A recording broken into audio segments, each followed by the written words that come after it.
This is not a lecture. This is not a call-in show. This is the hottest topics of the day, filtered through real opinions, real WhatsApp messages, real voice notes, real reactions.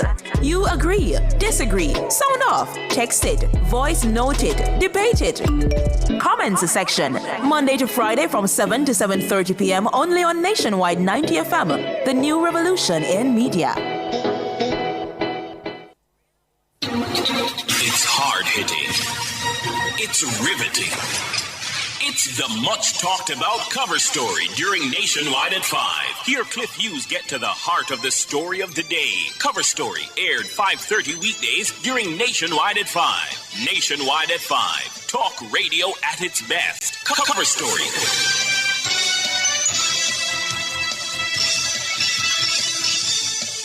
Cover Story is brought to you by JTA Credit Union, serving our members, impacting lives positively. Multilink, roll with control. Use Multilink, safe, fast, and accepted in more locations.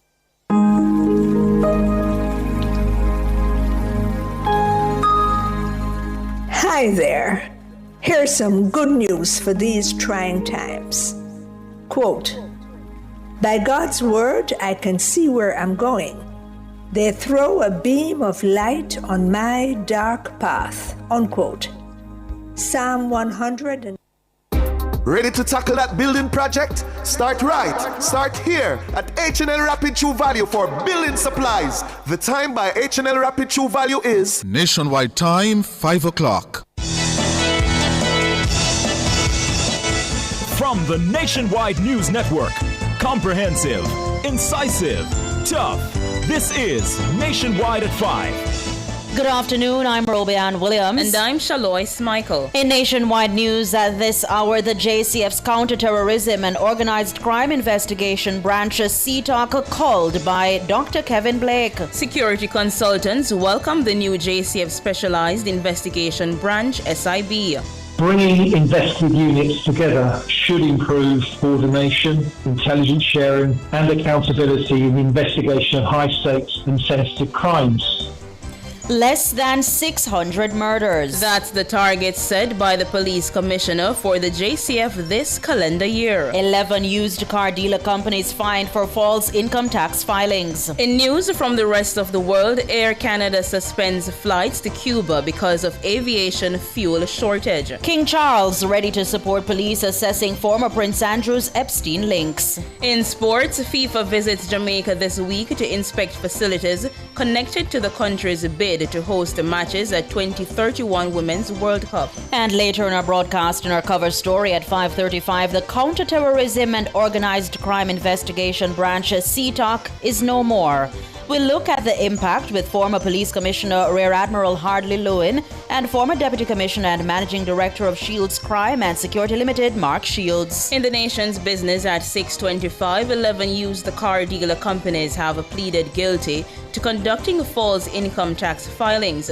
Chief Corporate Communications Officer at the Tax Administration Jamaica, Maurice Horton, will give us the details. Taking you around the world at 6:45, Barbadians will go to the polls in 3 days. It's a snap election called by Prime Minister Mia Mottley, nearly a year ahead of the constitutional deadline. What's the state of the opposition Democratic Labour Party DLP's campaign? Opposition leader Ralph Thorne will tell us. And at 7, it's the comments section. This evening we'll ask, do you know who Bad Bunny is? Give us your comments by logging on to our Facebook page, Nationwide News Network, and by tweeting us at Nationwide Radio and message us on WhatsApp at 876-285-5693. You can also leave your comments on Instagram at Nationwide 90 FM. All these and more as we take you home on air on your mobile, Nationwide 90 FM, RevoNews.ai, and on the Revo News app. It's available on Google Play and the App Store this Monday afternoon. It's Monday, February 9, 2026.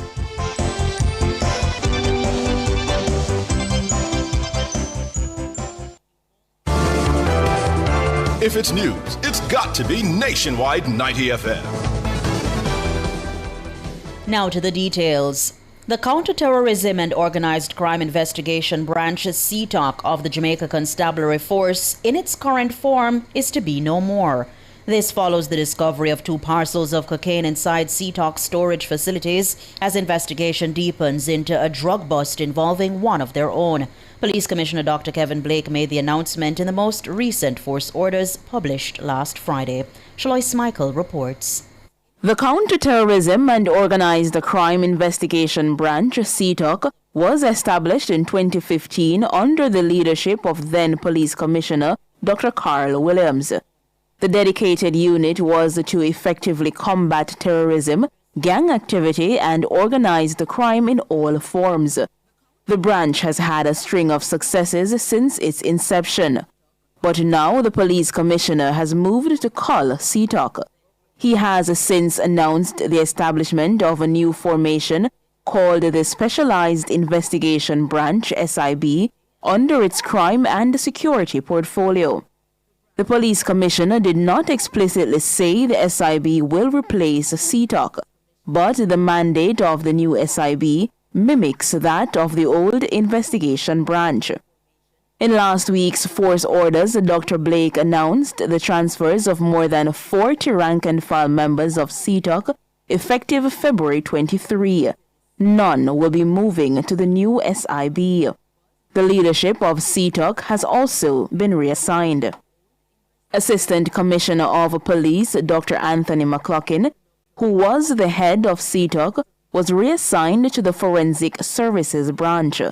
Similarly, Superintendent Victor Barrett, McLaughlin's second-in-command, was initially transferred to the Crime and Security portfolio. He has again been reassigned, this time to the Area 4 headquarters effective February 23. The developments come just 2 weeks after 2 parcels of cocaine were discovered in storage facilities at CTOC. There was no proper documentation to account for the branch having cocaine, which formed part of an ongoing investigation into a drug bust involving one of their own, Detective Inspector Martin Walker. Consequent upon the discovery, it's understood that Commissioner Blake ordered that the Firearms and Narcotics Investigation Division be removed from under the CTOC umbrella. In his Commissioner's Coroner report last Thursday, Dr. Blake referenced internal problems within the force and their potential to erode the gains made over the last several months. He said the JCF has been hit by a few unfortunate events that threatened public confidence. He noted that sweeping changes to the JCF structure would ensure that the weaknesses exploited are addressed and the vulnerabilities removed. Shalois Michael for Nationwide News. Meanwhile, former Deputy Commissioner of Police Mark Shields is welcoming the JCF's launch of the new Specialized Investigation Branch SIB under its crime and security portfolio. The JCF says the new branch is part of its push towards modernization. Shields says the move was necessary as organized crimes have become more complex and interconnected. I think that overall this is a positive and logical step. Serious and organised crime has become more complex, more technical and increasingly interconnected. I think that bringing investigative units together under a specialised investigation branch should improve coordination, intelligence sharing and accountability in the investigation of high stakes and sensitive crimes. I think that in that sense the move was necessary and reflects the ongoing modernisation of the JCF. The JCF says the SIB will focus on complex and sensitive matters while utilizing advanced investigative procedures. It will bring together 5 investigative formations to include the Fraud Squad and the Financial Crimes Investigation Division. According to Shields, funding and support will be critical to the SIB's success.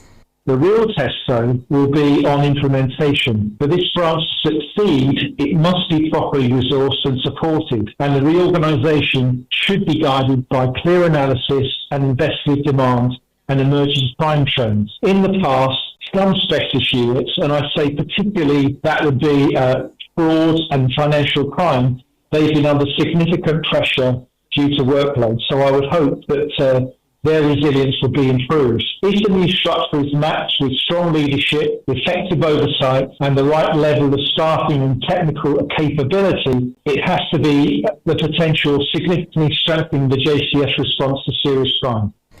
That's Mark Shields, former Deputy Commissioner of Police and Security Consultant. Meanwhile, criminologist Dr. Jason Mackay says the benefits of the Specialized Investigation Branch will be far-reaching. With the increase in financial crime and the strong link between financial crime and violent crime, this integrated approach will bear fruit in the short and long run. I think we have learned by the Homeland Security approach, where all entities are integrated under one heading, although operating with their own unique structure, that the benefits are far-reaching. And using the same Homeland Security example, we can remember the deleterious circumstances when law enforcement agencies failed to operate as a fist, but chose to operate as 5 separate fingers. So once it is put together and you have some high performers managing the process, I think this is a really good move in the right direction. Dr. Jason Mackay, criminologist. Less than 600 murders. That's the target Police Commissioner Dr. Kevin Blake has set for the men and women of the Jamaica Constabulary Force, JCF, for the calendar year 2026. This is outlined in his force orders published on Friday. According to Commissioner Blake, the target can be achieved if a monthly figure of below 50 murders is maintained. He notes that January 2026 ended with a positive stride towards this goal. Data from the JCF show that 33 murders were recorded in January. This is 41 fewer than the 74 homicides recorded in January last year. Commissioner Blake also notes that this is the lowest monthly tally recorded in more than 30 years, superseding April 2025's record of 46 murders. Meanwhile, the country has recorded a 40% decline in murders since the start of the year. Data published by the JCF show that 51 homicides had been committed up to February 7 this year. That's 34 fewer than the 85 murders recorded in the corresponding period last year. According to the JCF, Kingston Central and St. Andrew North recorded no murders to date. But the St. Andrew South Division leads the country's murder tally with 9. Within the same period, shootings also saw a major decline. The JCF says the shootings declined by 38%, coming in at 53 up to February 7. Meanwhile, rape is down by 40%. Break-ins and robberies are also on the decline by 18 and 30% respectively up to February 7. Meanwhile, Commanding Officer for the Area 3 Police Assistant Commissioner Christopher Phillips says the police in the division will be aggressively pursuing criminals in 2026. The truth of the matter is, given the responsibility for Area 3, I'm not going to sit here and allow criminals to take over the communities in Area 3. We're going to be coming at these persons in a very serious way. We want our communities to be safer. Already, we are offended by the fact that we have 9 murders across Area 3 so far. And this is not what we want for this year. We are determined that we're going to make all our communities safer across Area 3. ACP Phillips says the division is currently on the hunt for 3 wanted men in Clarendon.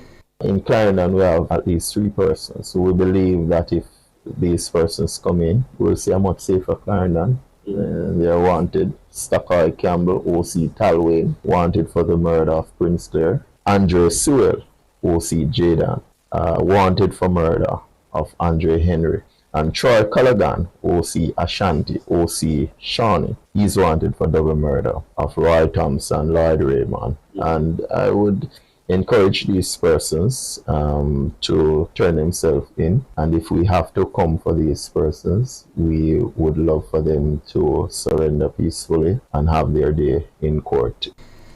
ACP Christopher Phillips, Commanding Officer for Area 3. Defense attorneys mounted a sustained attack on the credibility of the prosecution's first witness in the Klansman gang trial on Monday in the Supreme Court.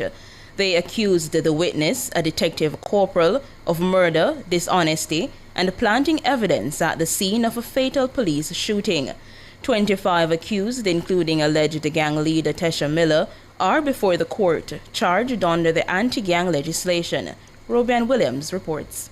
As cross-examination began, attorney Paul Gentles accused the detective corporal of murdering a man during a March 2023 operation in Spanish Town, St. Catherine. He also accused him of planting a firearm at the scene of the operation. When asked directly whether he shot the man in the back, the witness replied, "No, sir." The policeman also denied planting any weapon and rejected suggestions that he was misleading the court.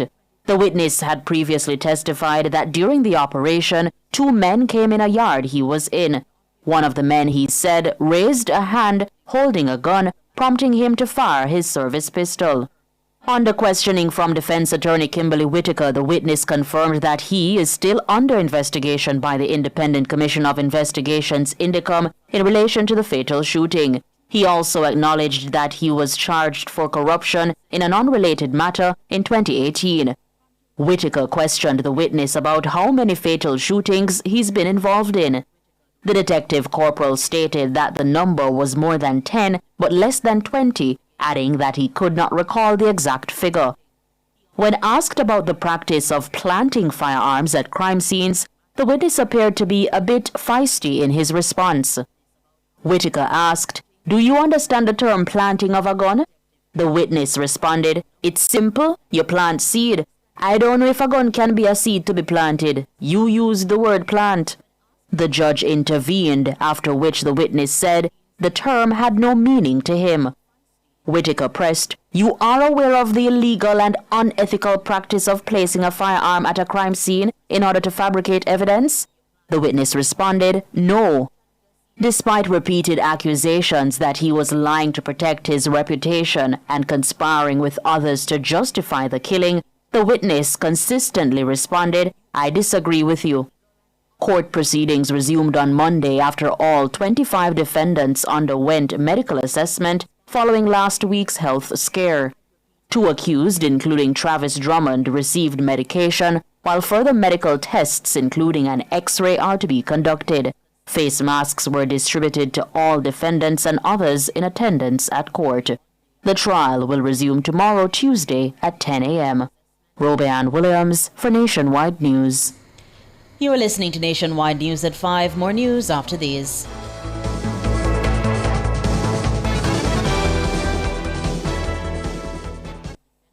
See twice the style for less at IQ Optical. Buy 1 pair of glasses and get your second and third pair half price. Don't miss out. Call 876-929-7732 or visit IQ Optical today, where clarity never looked sharper. The time by IQ Optical is 5:16.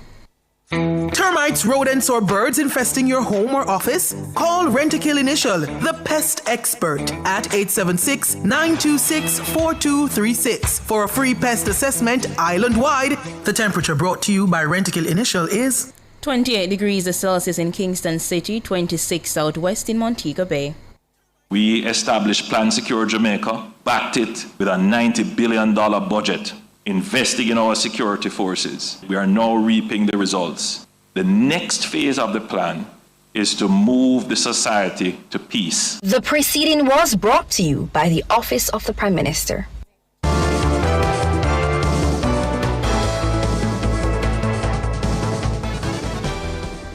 Continuing the news. 11 used car dealer companies have pleaded guilty to conducting false income tax filings over multiple years. This was disclosed by the Tax Administration Jamaica, TAJ, in a release on Monday. TAJ says the companies filed no income tax returns within a 3-year period while actively conducting business. TAJ says the companies were charged after investigations revealed the false income tax filings. According to TAJ, the car dealers imported and sold hundreds of motor vehicles between 2020 and 2023. The matters were heard in parish courts across Kingston and St. Andrew, Manchester, Clarendon, St. Catherine, and St. Mary.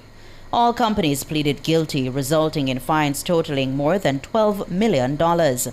Following the court proceedings, the companies filed 32 amended income tax returns for the 3 years, declaring gross income of just over $4 billion. TAJ is warning all taxpayers that deliberate failure to declare correct income, profits, or gains with intent to defraud the revenue is a serious offense. Those found guilty can be fined up to $2 million, and in default, of payment, they can be imprisoned for a term not exceeding 1 year. There are conflicting views as to whether or not the country's law of provocation has become too wide in its application. The issue has become a talking point after former politician Julian Silveira pleaded guilty to manslaughter in the death of his wife Melissa, citing provocation. Executive Director of Equality for All Foundation Jamaica, Glenroy Murray, believes the law is too broad. Based on what Section 6 defines provocation as, it's words said or acts done or both that cause the person to lose control, and words that a reasonable person would also agree would make them lose control and react in the same way. The problem I have with that is culture informs a lot, and there are a lot of words in the Jamaican language that could get people to be enraged. And so we have to ask ourselves, should the law, in the context of the culture that it is in, provide this get out of jail early card, as I call it, in a cultural context where we are abrasive and we can be very terrible when we're in arguments with each other. Pointing to the improvements being made to curb gender-based violence and finding alternative ways to settle disputes, Murray stresses that legislative changes are needed to reflect the position of present-day society. But Attorney at Law Anne-Marie Furtado Richards disagrees. She says amending the law could cause injustice in some cases. Think of provocation in the same vein as you would think about self-defense as well. In some cases, yes, we don't have any person being present, but in some cases we do have witnesses being present. I think that to restrict it can result in unfairness. We're certainly not giving an excuse for persons to be uncontrollable. But what we're saying is that things can arise that can inflame people's thought process to the point of losing self-control at that point in time. Anne-Marie Furtado Richards, Attorney at Law. Both were guests on the Jamaicans for Justice. JFJ produced the show Let's Talk Justice on Monday. Meanwhile, Executive Director of JFJ, Michael Jackson, believes the law should be amended under certain circumstances. There is room for reform, as we have seen in the United Kingdom, for example, where provocation can't be used in instances of infidelity unless there are other things in that particular matter to ensure that the patriarchal culture that we have had to say that if a woman, as Jamaicans would say, give their partner bun, then the provocation could be used. So JFJ's position is that there should be reform, but not repeal or removal completely. Michael Jackson, Executive Director of JFJ. World in a Minute is brought to you by ABC Electrical Sales. We make things as easy as ABC. Hose assembly and supply, equipping Jamaica for success. And Charles O'Connor Consulting Network, COCN, driven by international accounting standards, modern technology and integrity. The World in a Minute. Air Canada says it's suspending service to Cuba starting Monday due to a shortage of aviation fuel on the island. Canada's largest airline said it took the decision after the Cuban government announced aviation fuel would not be available at Cuban airports as of Tuesday. Cuba has been facing a worsening energy crisis amid a U.S. blockade of oil to the Caribbean nation.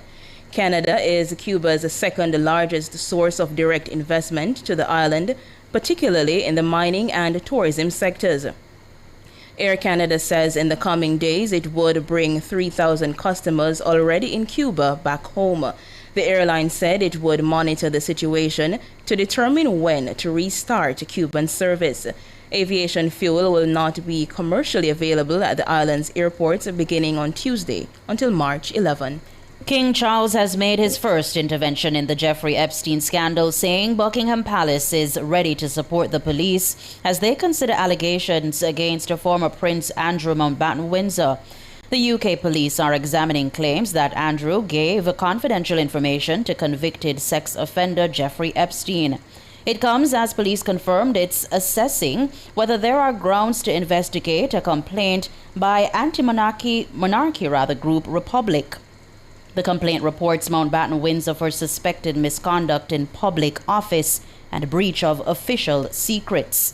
In Monday's statement by Buckingham Palace, King Charles says While the specific claims in question are for the former prince to address, the palace will support the police if approached. World in a Minute was brought to you by ABC Electrical Sales. We make things as easy as ABC. Hose assembly and supply, equipping Jamaica for success. And Charles O'Connor Consulting Network, COCN, driven by international accounting standards, modern technology and integrity. Recapping the top stories making nationwide news at this hour, less than 600 murders. That's the target set by the police commissioner for the JCF this calendar year. The JCF's Counterterrorism and Organized Crime Investigation Branch, CTOC, called by Dr. Kevin Blake. 11 used car dealer companies fined for false income tax filings. I'm Robeanne Williams. And I'm Shalois Michael. You can find the news on our website at revonews.ai and on the Revo News app. It's available on Google Play and the App Store. News next, the headlines at 6.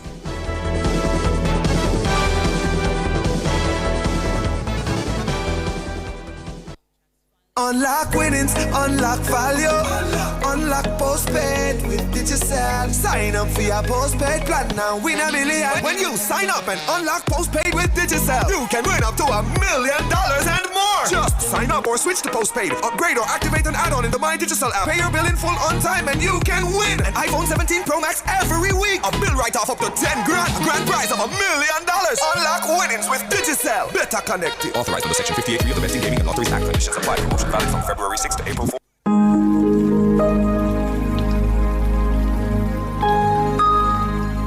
Hi there. Here's some good news for these trying times. Quote, "By God's word, I can see where I'm going.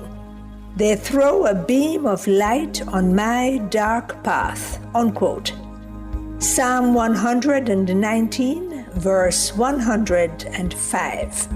Listen for God's Word weekdays at 5:45 a.m.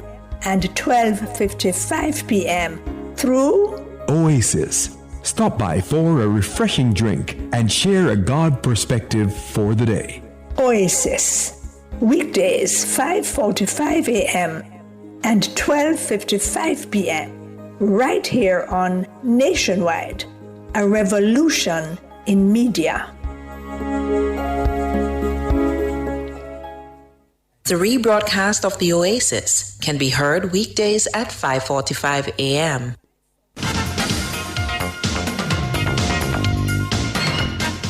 Hello, good afternoon, and welcome to Sports here on Nationwide 90 FM.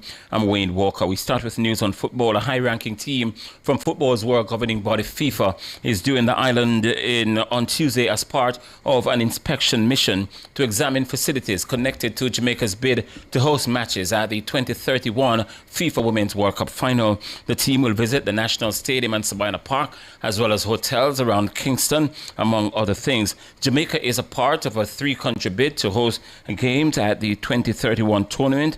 The bid by CONCACAF, which includes the USA and Mexico, is the only one received by FIFA and will be officially accepted as the host bid on April 1 at a congress by FIFA in Zurich. The 2035 tournament has also received just one bid as well, the United Kingdom, and they too will be officially confirmed as host of the 2035 tournament in the UK. The inspection team will be in Jamaica for 4 days and they're scheduled to depart the island on Friday. And some more good news from FIFA. The football associations, mostly in Western Jamaica, are set to receive special donations from FIFA to assist with any damage or setback caused by the passage of Hurricane Melissa last October. The Jamaica Football Federation, JFF, will start distributing the cash packages on Thursday when they visit St. Elizabeth and Westmoreland. They'll go to St. James and Hanover on Friday, and then Trelawney and Manchester to follow, as well as St. Anne's. So some good news there for the parish associations. Jamaican sprinter Shanice Walker has identified the Commonwealth Games in Glasgow this summer as her major goal for 2026 as she continues to build momentum in her final year as a student at Florida State University. Walker signaled her growing form early this month when she clocked a lifetime best 7.09 seconds in the semifinals of the women's 60 meters at the Razorback Invitational in Fayetteville, Arkansas. The performance not only marked a career milestone but also shattered both the Florida State University and Atlantic Coast Conference women's 60-meter record. Speaking on the Mr. Analyst podcast, Walker says once she's fully healthy, she is determined to secure a place on Jamaica's team for the Commonwealth Games in Glasgow this summer. I want to go for it all this season because, it's my senior year in college. But as long as I'm healthy, I think I will be looking towards making that team. Walker says given the rich history of Jamaica's athletics, she knows it's going to be very difficult to get on the Jamaica team. However, she views the intense competition as a positive reflection of Jamaica's long-standing dominance in the sport of athletics. The fans don't have to worry about what will become or happen to Jamaica sprinting because we're very talented. Like, as you said, the twins, Brianna, myself, and I, we're all talented. So it's like you have talent all across the board. And I feel like Jamaica sprinting is in good hands because we all have good coaches and we're all dedicated athletes. So it's a good feeling to know that I am among those and I'm ready to put on for my country, of course. And Shanice Walker. Cricket now. West Indies former captain and all-rounder Jason Holder is calling for more consistency from his teammates as they get ready for a crunched World T20 World Cup game against England Wednesday morning Jamaica time at the Wakati Stadium in India. The Windies opened their campaign with a bang on Saturday. They defeated Scotland by 35 runs at Eden Gardens, and that as a bench the defeat that they suffered against the same Scots in Hobart at the last World Cup. However, Holder believes the performance was not without flaw despite the victory and has urged the side to tighten key areas as the tournament progresses. He emphasized that maintaining high standards will be crucial against much stronger opposition. I think we tick a lot of boxes in the first game. We keep challenging ourselves, in each department.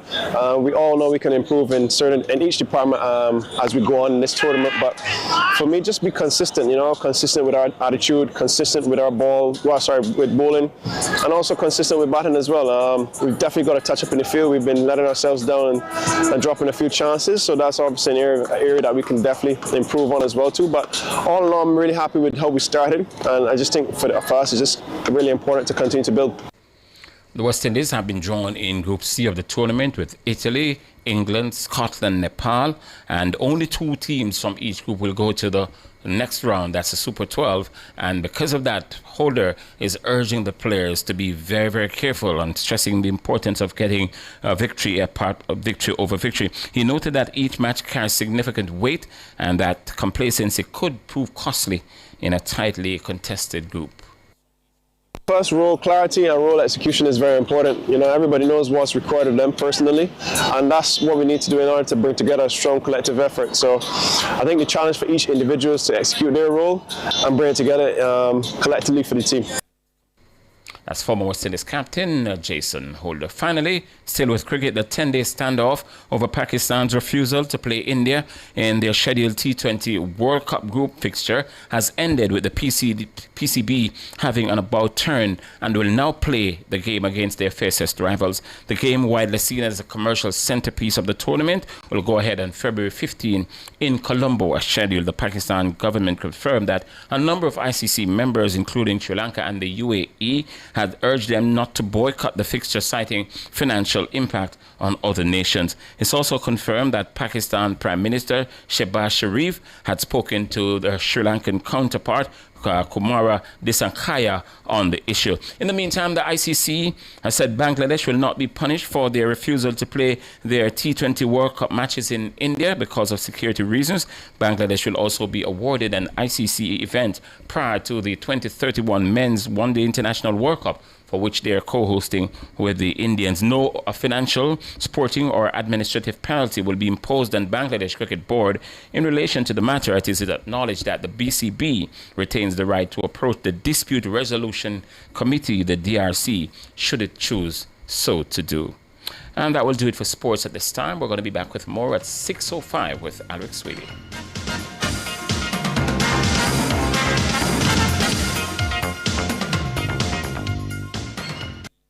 For all your custom framing, printing, graphic design, and purchase of art, Make It Frame Art Jamaica Limited, serving you for over 40 years. The time by Frame Art Jamaica is 5:33. Stepping confidently into a new year starts with one simple, powerful word. Yes! Say yes to new beginnings. Say yes to a secure future. Say yes to living the life you love with your family. With health and life insurance from Sagicor Life. We're here to give you the protection and peace of mind you deserve in 2026. All you have to do is say yes to what matters most. Call 888 Sagicor to speak with an advisor today. Unlock winnings, unlock value, unlock postpaid with Digicel. Sign up for your postpaid plan now, win $1 million. When you sign up and unlock postpaid with Digicel, you can win up to $1 million and more. Just sign up or switch to postpaid, upgrade or activate an add-on in the My Digicel app. Pay your bill in full on time and you can win an iPhone 17 Pro Max every week. A bill write-off up to $10 grand, a grand prize of $1 million. Unlock winnings with Digicel. Better connected. Authorized under Section 58 of the Betting, Gaming and Lotteries Act. Conditions apply. Promotion valid from February 6 to April 4. In times of loss, sharing information matters. Nationwide 90 FM offers professional obituary announcements, ensuring family, friends, and communities are informed with care and dignity. It's been a long day. Obituaries are aired weekdays at 8:30 a.m., 12:30 p.m., and 7:30 p.m. When it's important to reach people, let us help you do so respectfully. Contact our sales team today, 876-630-1210 or sales@nationwidenewsnetwork.com for more information. Nationwide 90 FM, informing Jamaica with care.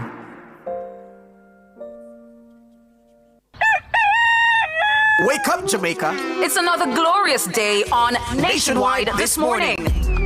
From your 6 a.m. alarm to the news at 6. Coming up in the news at 6 to me telling you what's on my mind. To more news at 7 a.m. Coming up in the news at 7. And then the biggest issues dissected, interrogated and discussed on the front page. Nationwide this morning fires you up and sets you right for the remainder of the day. And there's much more until 9 a.m. Want to know which roads to avoid on your morning commute? Time now for Street Smarts 2 with Little McLean. Listen to Street Smart. Want to hear more about things happening at the community level outside the bustling corporate area? Listen to Across Jamaica. George, it's someone's birthday. Happy birthday, yeah, my friend. And that someone will hear a special greeting every morning via the Birthday Club. Nationwide this morning on the revolution in media. It's coffee, tea, and everything else. For those who want an energetic, rip-roaring start to their day.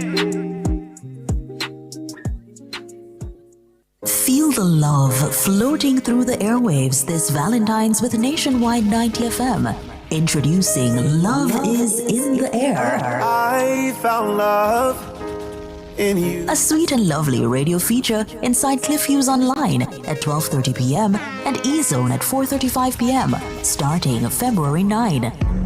Something's got a hold on me lately. From romantic shoutouts to big love for friends, family, and the ones who always show up, we're connecting hearts on air and across social media. Think I'd leave your side, baby. Got something loving to say? Say it loud and say it proud. Let Nationwide help you make this Valentine unforgettable. I think it's so easy to fall in love. Submit messages to your Valentine or secret admirer to sales@nationwidenewsnetwork.com and let us do the rest. Let Nationwide 90 FM be your gateway to a memorable Valentine's season. Because guess what? Love sounds better on the radio. Heart be racing like a drum, feel it in my soul. Cover Story is brought to you by Multilink. Roll with control. Use Multilink. Safe, fast, and accepted in more locations. Multilink, access every time, everywhere I go. Multilink, 24/7 access for me. It's just a win-win when we use use Multilink. This card is Jamaican built, yeah. Fast and secure, you can use anywhere. Spend while supporting the economy. Look for the Multilink logo on your card and benefit from Jamaica's largest debit payment network. Multilink, 24/7 access for me. What would I do without my Multilink?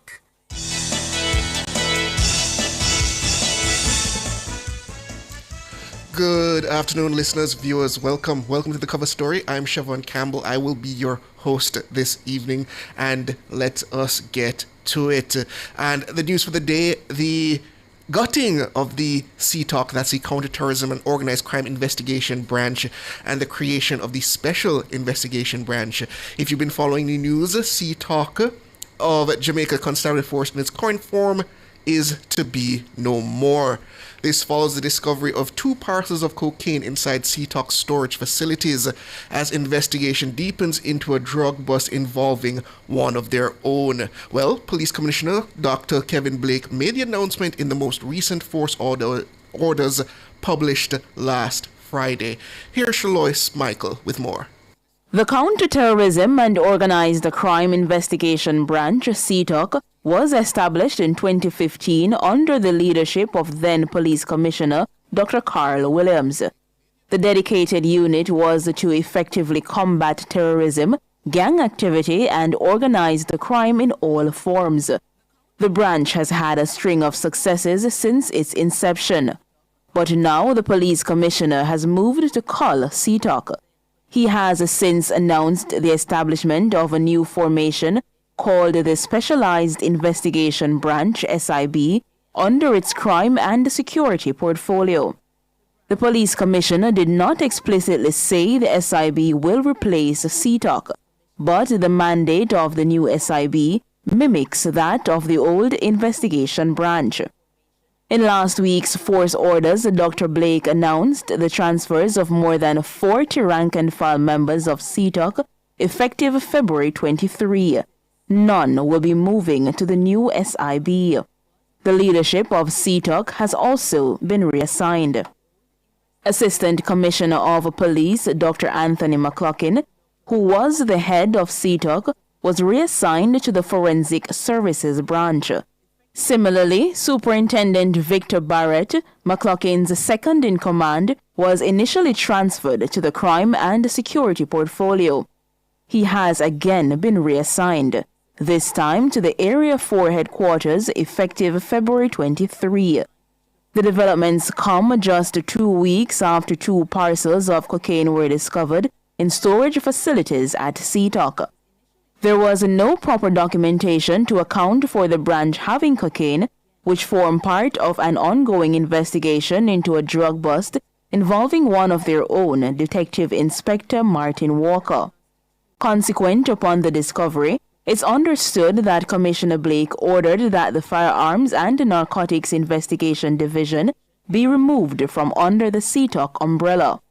In his Commissioner's Coroner report last Thursday, Dr. Blake referenced internal problems within the force and their potential to erode the gains made over the last several months.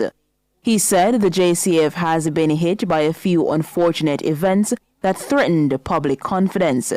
He noted that sweeping changes to the JCF structure would ensure that the weaknesses exploited are addressed and the vulnerabilities removed.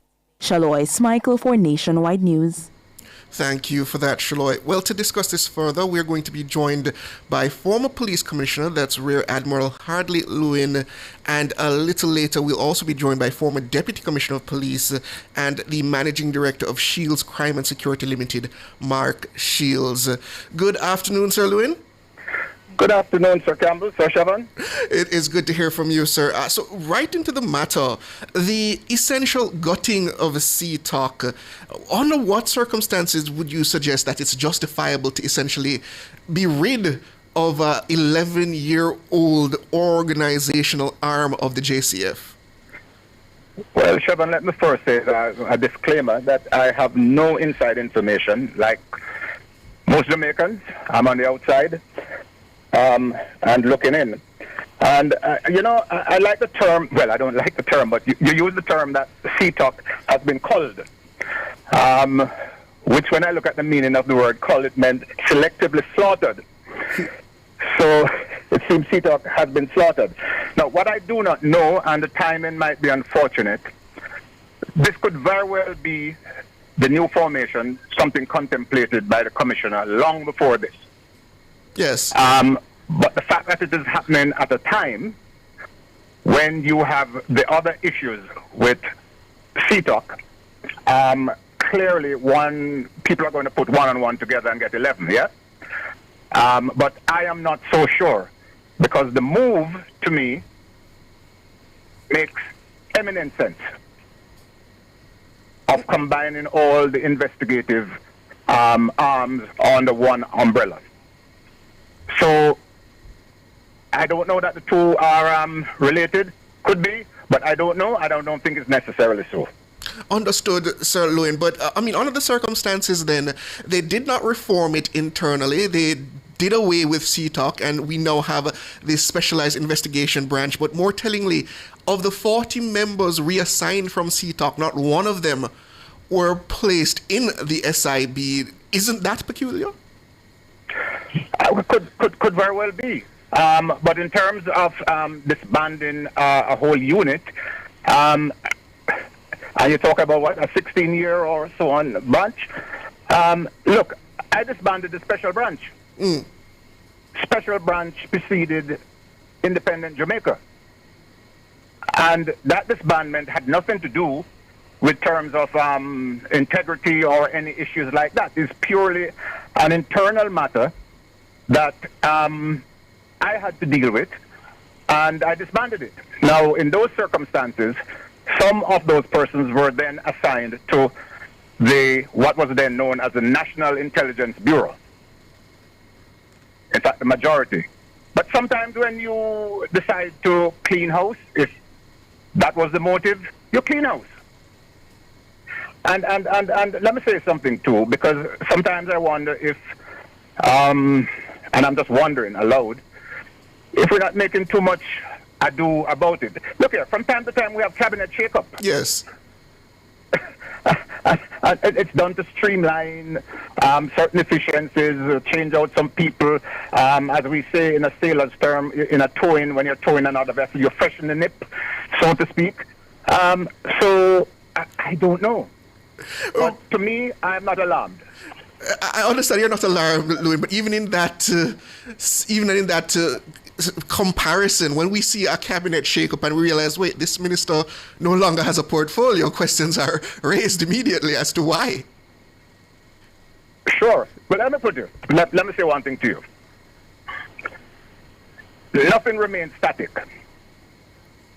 Sometimes there's a particular path you want to take. You have to put the best people there. You have to create the best structure to deal with the path you want to take and to move people along. Because not everybody's going to be perfectly where you want them. And in my view, if the commissioner feels that he doesn't want anybody in this new formation, look here. I transferred one whole station, 30 men, moved from one station, one go. Mount Salem, you remember that? Yes, go ahead. Yes, I did that. Well, please stay with us, Sir Lewin. We're going up on a break, and then when we come back, we hope to be joined by Mr. Shields. He's the former Deputy Commissioner of Police.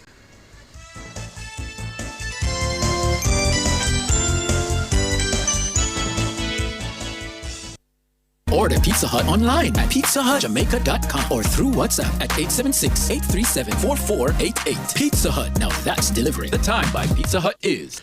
It's 5:46. Multi-link, access every time, everywhere I go. Multi-link, 24/7 access for me.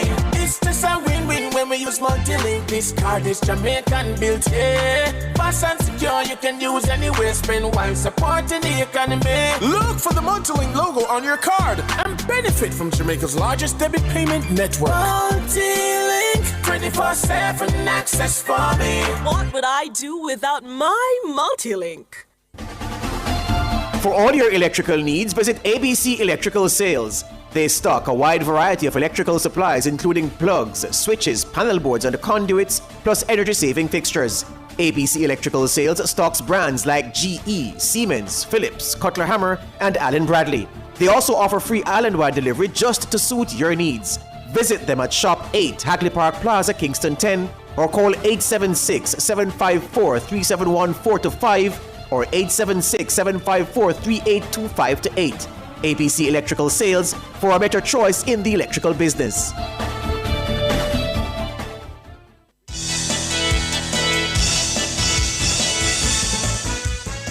Welcome back, listeners, viewers, to the cover story. We're talking about the gutting of the CTOC division and the imminent rise of the Specialized Investigation Branch. We have with us former Police Commissioner Rear Admiral Hardley Lewin, and we're also joined now by former Deputy Commissioner and Managing Director of Shields Crime and Security Limited, Mark Shields. Good afternoon, Sir Shields. Good afternoon, Cheryl. Good afternoon. Good afternoon to your listeners and Rear Admiral. It is good to hear from you, Sir Shields. Good afternoon. We were just speaking with Sir Lewin regarding this matter, and he believes, and you can correct me if I'm misquoting you here, that this matter of CTOC being gutted and the rise of the SIB, not necessarily two things that are linked, but might just have been a matter of timing. So what is your opinion on that matter, Mark Shields? Well, the fact is that the Jamaica Constabulary Force, like any police force in the world, will evolve. It evolves for a number of reasons: modernisation because of technology, also changes in crime trends as well. And you'll reflect, Siobhan, that over the years we had OC, we had Flying Squad, we had a separate special branch, and NIB, they were amalgamated. We then moved to CTOG, and now we're at SIB. And there are reasons for all of those changes.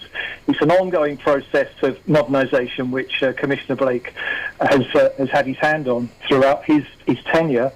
And these changes represent the current situation with crime. The fact is that many criminals, they do not stick to one particular part of their profession. They will move from sides, and we must ensure that we have a strategic approach in order that we do not let departments fall into silos and information and investigative opportunities are not shared. So I welcome this. Organised crime networks, just they don't operate in silos, so the police can't either. The structure better reflects the nature of modern criminal threats.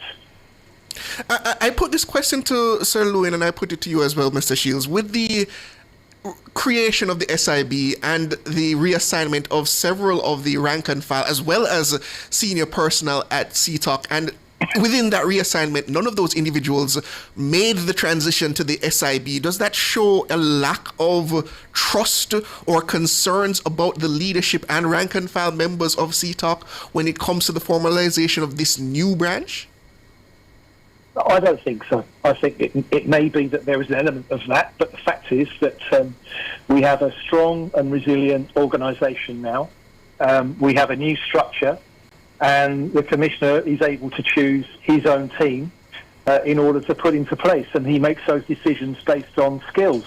There may be other reasons as well in relation to some officers, but that is for him and for the High Command to decide on. But the reality is that he will ensure that he places people into positions of authority, management and leadership that he has confidence in. Interesting. And back to the matter of the SIB, I know we spoke with you earlier today regarding your thoughts on it, but do you believe it's essentially a rebrand of CTOC, or do you see more in terms of this new Specialized Investigation Branch going forward?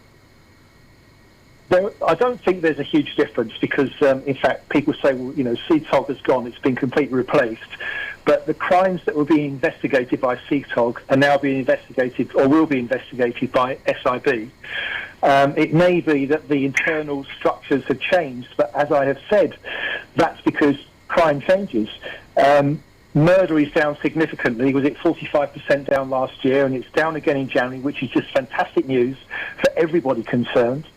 But if you look at cybercrime, fraud, scamming, those crimes are up significantly, and we have to ensure and hope that with this reorganisation, that fraud and financial investigations specifically are given the relatively higher resources that are required. There's been many complaints from the private sector that I have come across where they've said that they did not have confidence, not necessarily in the officers themselves, but the fact is that they're overwhelmed. And having spoken to fraud squad officers in the past, they have said, we always seem to be, the poor relation. And I hope that changes, because fraud is a major issue.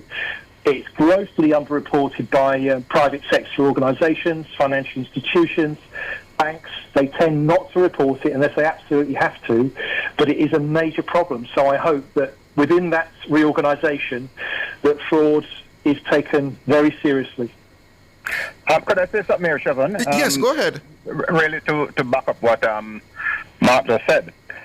Look, you've got to understand the change in nature and the interconnectedness and the multifaceted nature of, modern criminality. Now, the police, I think this is a good move, because putting the investigative branches under one heading, what you're doing is fusing your investigation. So it creates something of a fusion center. And as Mark said, it's not in silos where somebody's dealing with guns and somebody's dealing with drugs, but it is interconnected, as you very well know. So that interconnection will give far better results than just expecting personalities of different units working together and coordinating to get the job done. They are now integrated, and that makes sense. Particularly when you're talking about a matter such as organized crime, they usually have their fingers in many pies, not just one. But on that same topic, Rear Admiral Lewin, operational continuity, when you essentially disband one branch, create a new one, and none of the personnel are retained, isn't there an inherent risk in terms of maintaining a certain level of operational continuity? No.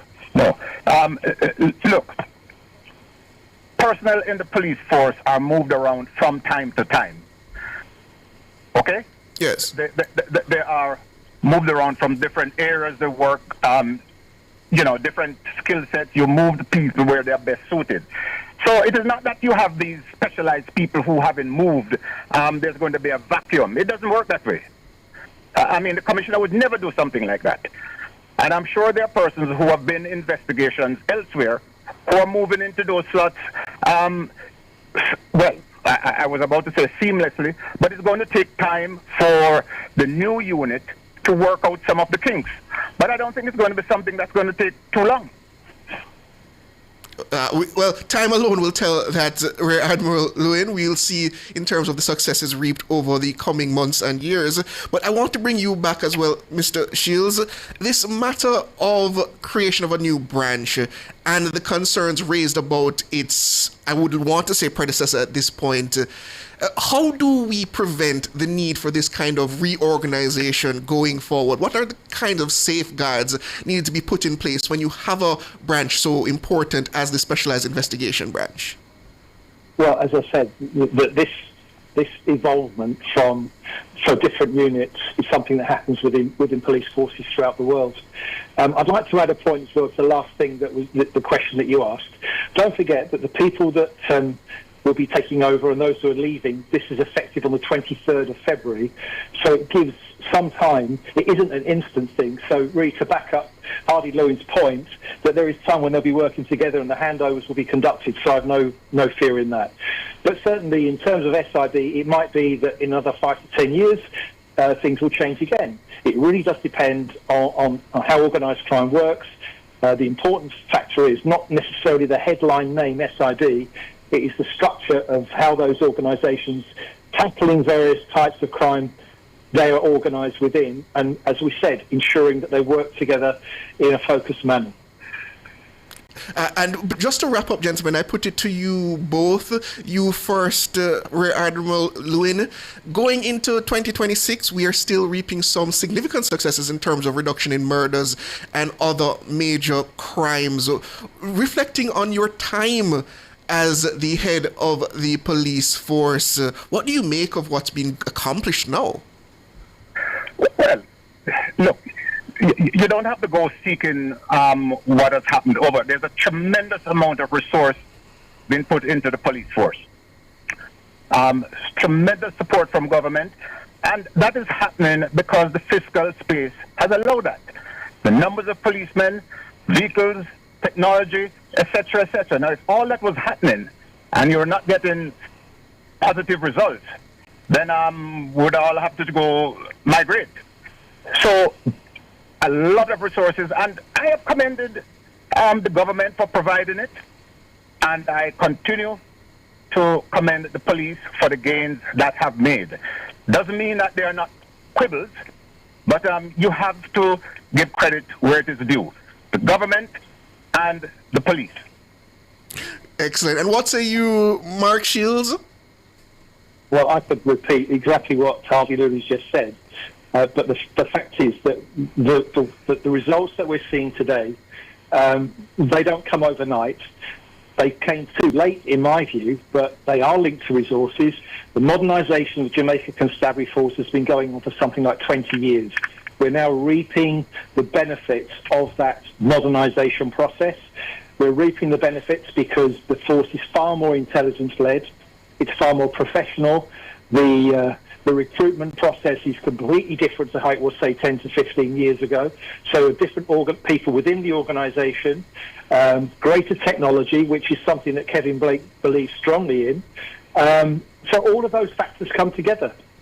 And people used to say to Harvey Lewin and to me as well, so how long is it going to take before we get to a point where we start to see results? And I think we both agree that it was frustrating that it's taken 20 years, but the resources are now there. Many of the pieces are in place, and we can look, I think, to a brighter future with lower murder rates and lower crime rates.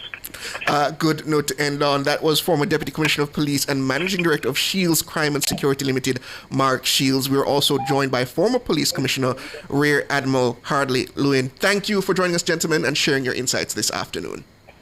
Okay. Thank you. The headlines are next, listeners. Please stay tuned.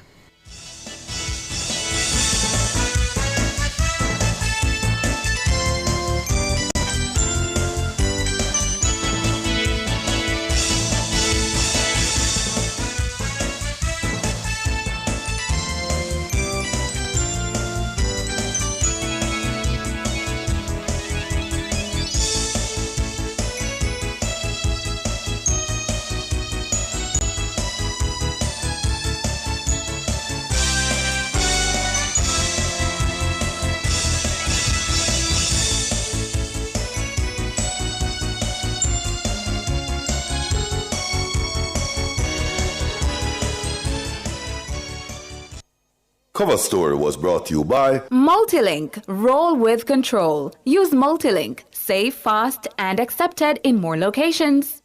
The time brought to you by Guardian Life. Live secure, live easy is 6 o'clock.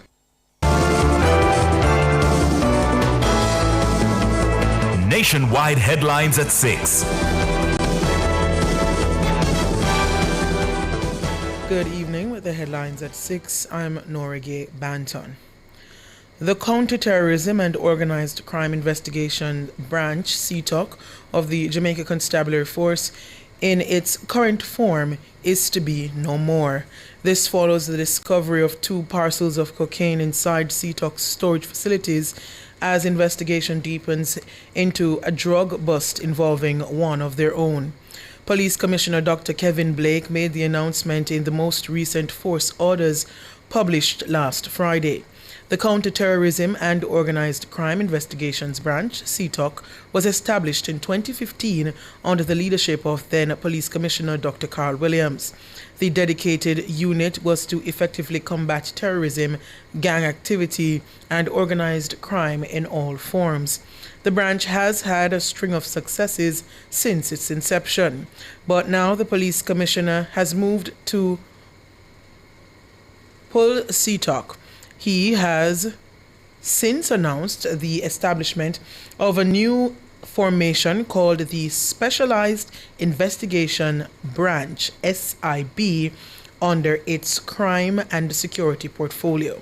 The police commissioner did not explicitly say the SIB will replace CTOC, but the mandate of the new SIB mimics that of the old investigations branch. Meanwhile, former Deputy Commissioner of Police Mark Shields is welcoming the JCF's launch of the new Specialized Investigation Branch under its crime and security portfolio. The JCF says the new branch is part of its push towards modernization. Shields says the move was necessary as organized crimes have become more complex and interconnected. I think that overall this is a positive and logical step. Serious and organised crime has become more complex, more technical and increasingly interconnected. I think that bringing investigative units together under a specialised investigation branch should improve coordination, intelligence sharing and accountability in the investigation of high stakes and sensitive crimes. I think that in that sense the move was necessary and reflects the ongoing modernisation of the JCF. The JCF says the SIB will focus on complex and sensitive matters while utilizing advanced investigative procedures. It will bring together 5 investigative formations to include the Fraud Squad and the Financial Crimes Investigation Division. According to Shields, funding and support will be critical to the SIB's success. Less than 600 murders. That's the target Police Commissioner Dr. Kevin Blake has set for the men and women of the JCF for the calendar year 2026. This is outlined in his force orders published on Friday. According to Commissioner Blake, the target can be achieved if a monthly figure of below 50 murders is maintained. He notes that January 2026 ended with a positive stride towards this goal. Data from the JCF show that 33 murders were recorded in January. This is 41 fewer than the 74 homicides recorded in January last year. Commissioner Blake also notes that this is the lowest monthly tally recorded in more than 30 years, superseding April 2025's record of 46 murders. Meanwhile, Commanding Officer for the Area 3 Police Assistant Commissioner Christopher Phillips says the police in the division will be aggressively pursuing criminals in 2026. The truth of the matter is, given the responsibility for Area 3, I'm not going to sit here and allow criminals to take over the communities in Area 3. We're going to be coming at these persons in a very serious way. We want our communities to be safer already. We are offended by the fact that we have 9 murders across Area 3 so far. And this is not what we want for this year. We are determined that we're going to make all our communities safer across Area 3. ACP Phillips says the division is currently on the hunt for 3 wanted men in Clarendon. In Clarendon, we have at least 3 persons. So we believe that if these persons come in, we'll see a much safer Clarendon. They are wanted. Stockroy Campbell, O.C. Talwyn, wanted for the murder of Prince Clare. Andre Sewell, O.C. Jaden, wanted for murder of Andre Henry. And Troy Callaghan, O.C. Ashanti, O.C. Shawnee, he's wanted for double murder of Roy Thompson, Lloyd Raymond. And I would encourage these persons to turn themselves in, and if we have to come for these persons, we would love for them to surrender peacefully and have their day in court. ACP Christopher Phillips, Commanding Officer for Area 3. Those were the headlines at 6. I'm Nora Gay Banton. Sports is next.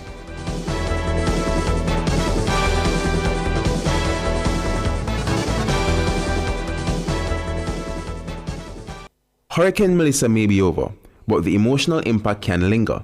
It's normal to feel anxious, sad, or overwhelmed.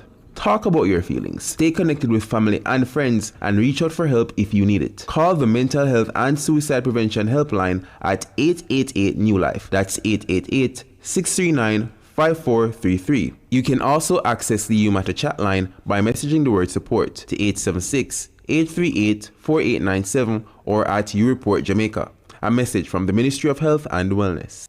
Multi-link, access every time, everywhere I go. Multi-link, 24/7 access for me.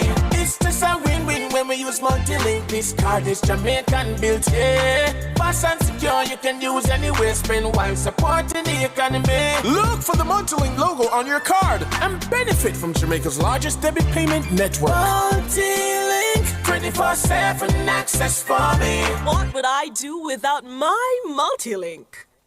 Every day, Jamaicans have something to say. In the group chats, on social media, in the streets, there's a place where it all comes together. The comment section. This is not a lecture. This is not a call-in show. This is the hottest topics of the day, filtered through real opinions, real WhatsApp messages, real voice notes, real reactions. You agree, disagree, sound off, text it, voice note it, debate it. Comments section, Monday to Friday from 7 to 7:30 p.m. only on Nationwide 90 FM, the new revolution in media. The news cycle doesn't end on Friday. It needs perspective. That's why every Sunday at midday, Nationwide 90 FM presents The Week That Was. A clear, informed review of the top stories that shaped the past week, what really mattered and what lies ahead. No noise, no theatrics, just analysis, context, and clarity. The Week That Was. Sundays at 12 noon with a repeat at 6:30 p.m. Understand the news before the week begins. Only on Nationwide 90 FM, a new revolution in media.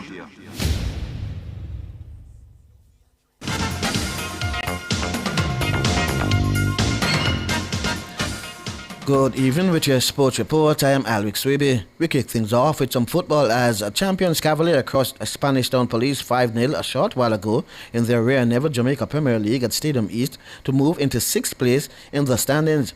Joe McCleary shot Cavalier in front on 52 minutes. Giovanni Leng doubled the lead 4 minutes later. Christopher Ainsworth scored the third on 63 minutes before Chad James made it 4-0.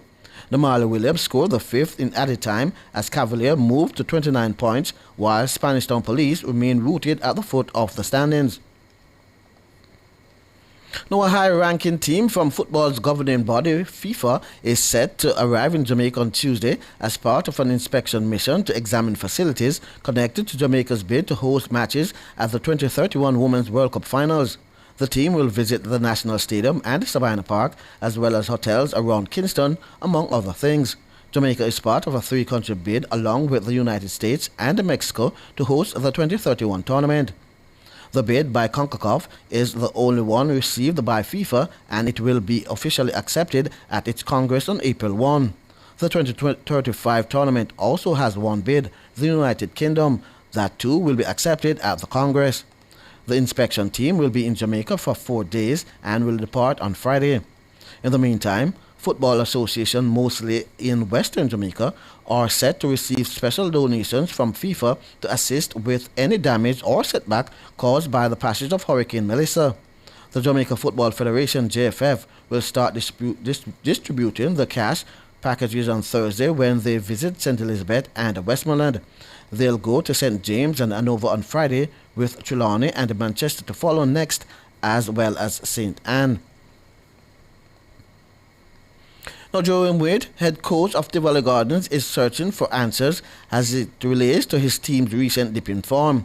Over the last 4 games, Tivoli Gardens have only registered 1 victory, which has resulted in the team slipping out of the playoff spot and are now 7th.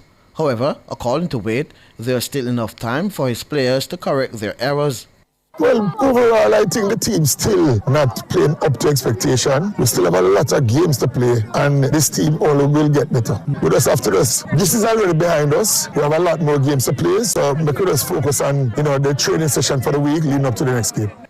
Wade added that the latest defeat against Arnett Gardens was mainly due to defensive errors. Well, when you analyze the game, it narrowed down to, poor defensive result in those 2 goals. And it's not much you can talk about as it relates to the game, because the game outside of that was pretty much tight, meaning, chances were few. Jerome Wade. Now to track and field, as Jamaican sprinter Shanice Walker has identified the 2026 Commonwealth Games in Glasgow as one of her major goals for the season as she continues to build momentum during her final year at Florida State University. Walker signaled her growing form earlier this month when she clocked a personal best 7.09 seconds in the semifinals of the women's 60 meters at the Razorback Invitational in Fayetteville, Arkansas. The performance not only marked a career milestone, but also shattered both the Florida State University and Atlantic Coast Conference women's 60-meter records. Speaking on the Mr. Analyst podcast, Walker says once she is fully healthy, she is determined to secure a place on Jamaica's team for the Glasgow Games. I want to go for it all this season because, it's my senior year in college. But as long as I'm healthy, I think I will be looking towards making that team. Walker acknowledged that earning a spot on Jamaica's team will be no easy task given the country's rich sprinting depth. However, she views the intense competition as a positive reflection of Jamaica's long-standing dominance in track and field.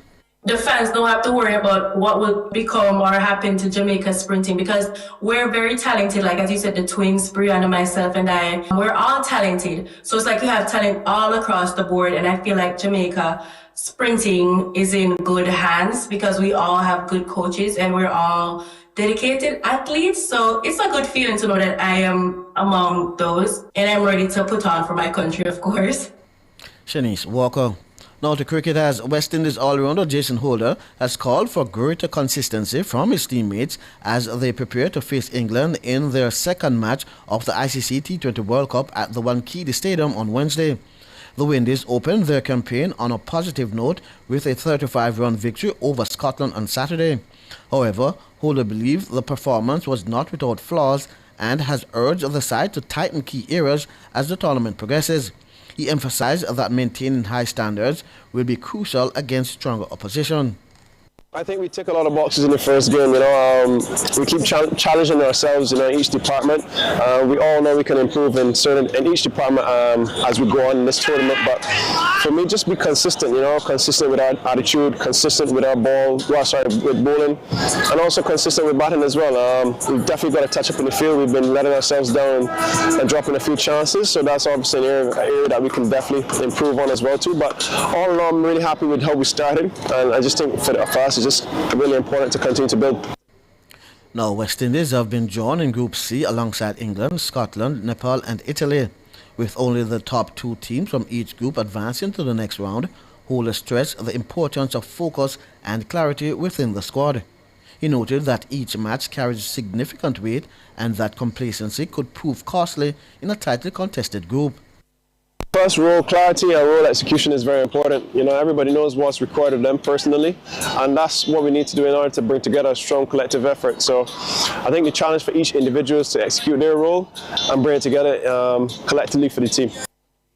Jason Holder. Meanwhile, West Indies coach Darren Sammy says there's a strong sense of belief in the squad that they could actually win the ICC T20 World Cup after getting off to a winning start on Saturday.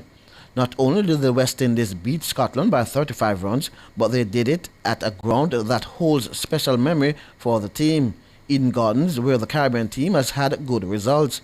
Sammy explained that he has full confidence that the team will do something special in the tournament. We believe in the squad, everyone. We got some new players. We got some experienced guys. And that's what you want a team to be made up of. A lot has been against us.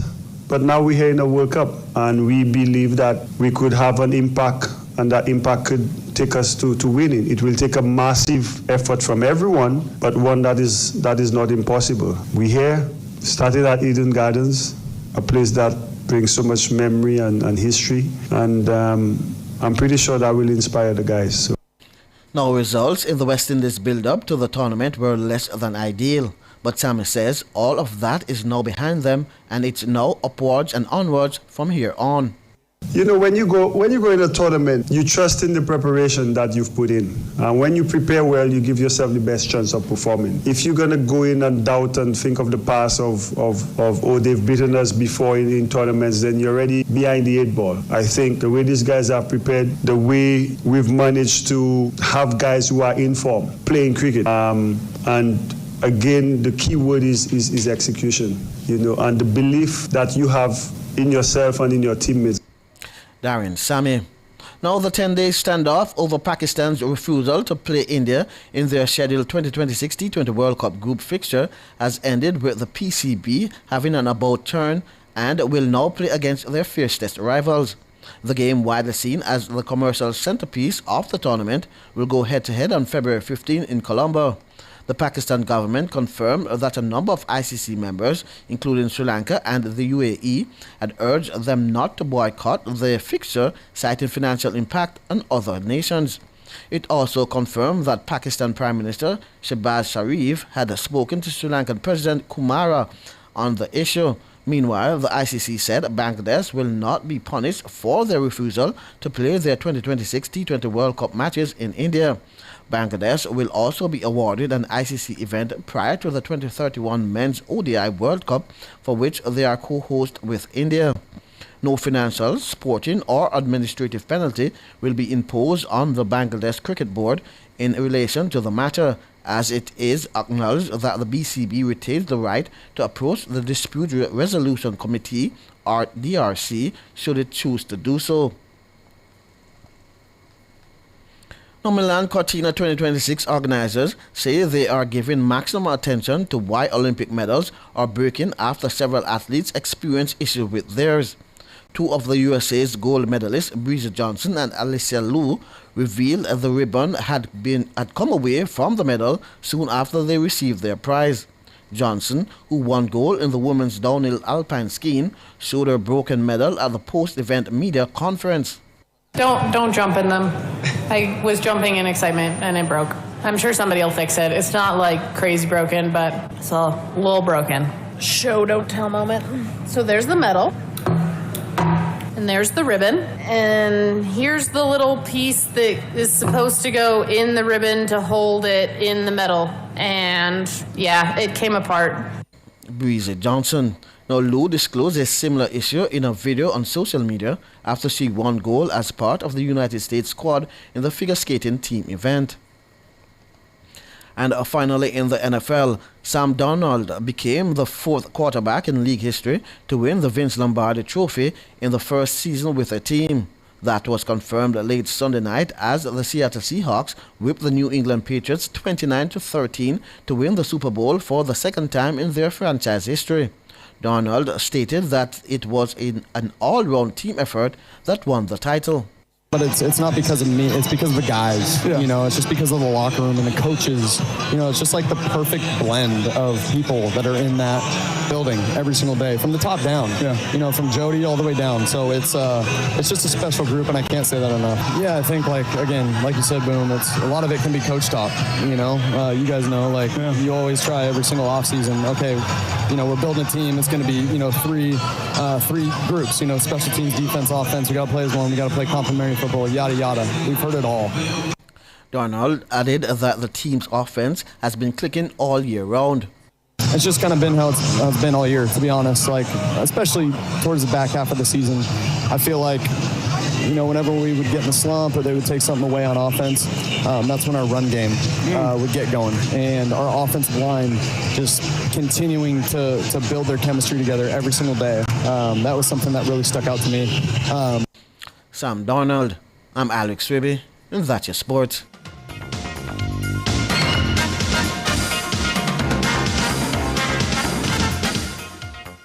Following the passage of Hurricane Melissa, Jamaicans are urged to take precautions to prevent leptospirosis, a disease spread through contact with water, soil, or food contaminated by the urine of infected animals. Remember, avoid swimming, wading, or playing in floodwaters or any water that may have resulted from flooding. Avoid consuming food that may have been contaminated with floodwater or animal urine. Wear protective clothing and footwear when working or walking in areas that may be contaminated. And visit the nearest health center immediately if you experience fever, chills, muscle pain, or other flu-like symptoms. A message from the Ministry of Health and Wellness. Unlock winnings, unlock value, unlock postpaid with Digicel. When you sign up, stay active, or upgrade, you could win up to $1 million and more. Unlock winnings with Digicel. Authorized under Section 58.3 of the Betting, Gaming and Lotteries Act. Conditions apply. Promotion valid from February 6 to April 4.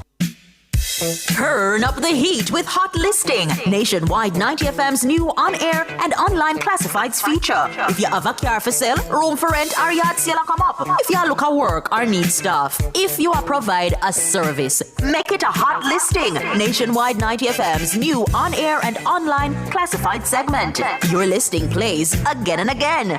From morning till evening. You say it, we play it. You say it once, Jamaica hears it all day, every hour. Contact our sales team now at 876-630-1210 or sales@nationwidenewsnetwork.com. Hot listings on Nationwide 90 FM, a new revolution in media. Every day, Jamaicans have something to say. In the group chats, on social media, in the streets, there's a place where it all comes together. The comment section. This is not a lecture. This is not a call-in show. This is the hottest topics of the day, filtered through real opinions, real WhatsApp messages, real voice notes, real reactions. You agree, disagree, sound off, text it, voice note it, debate it. Comments section, Monday to Friday from 7 to 7:30 p.m. only on Nationwide 90 FM, the new revolution in media.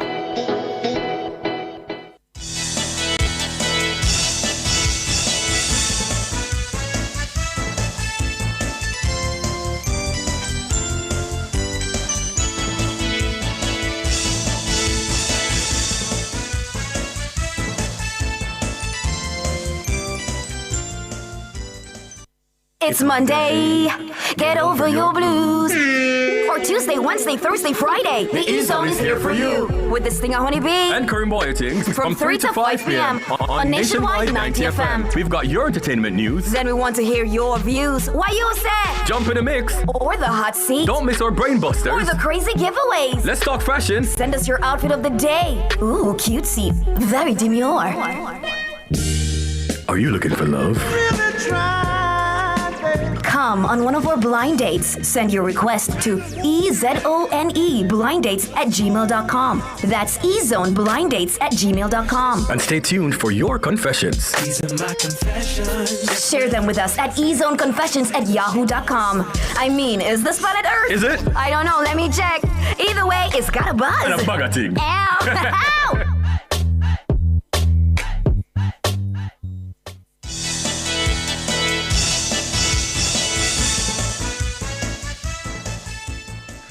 Good evening, listeners, viewers. Welcome back. It's time for the nation's business, and I'm Siobhan Campbell. Well, 11 used car dealer companies have pleaded guilty to conducting false income tax filings over multiple years. This was disclosed by the Tax Administration Jamaica TAJ in a release on Monday. The TAJ says the companies filed no income tax returns within a 3-year period while actively conducting business. TAJ says the companies were charged after investigations revealed the false income tax filings. According to the TAJ, the car dealers imported and sold hundreds of motor vehicles between 2020 and 2023. The matters were heard in parish courts across Kingston and St. Andrew, Manchester, Clarendon, St. Catherine, and St. Mary. All companies pleaded guilty, resulting in fines totaling more than $12 million. Following the court proceedings, the companies filed 32 amended income tax returns for the 3 years, declaring gross income of just over $4 billion.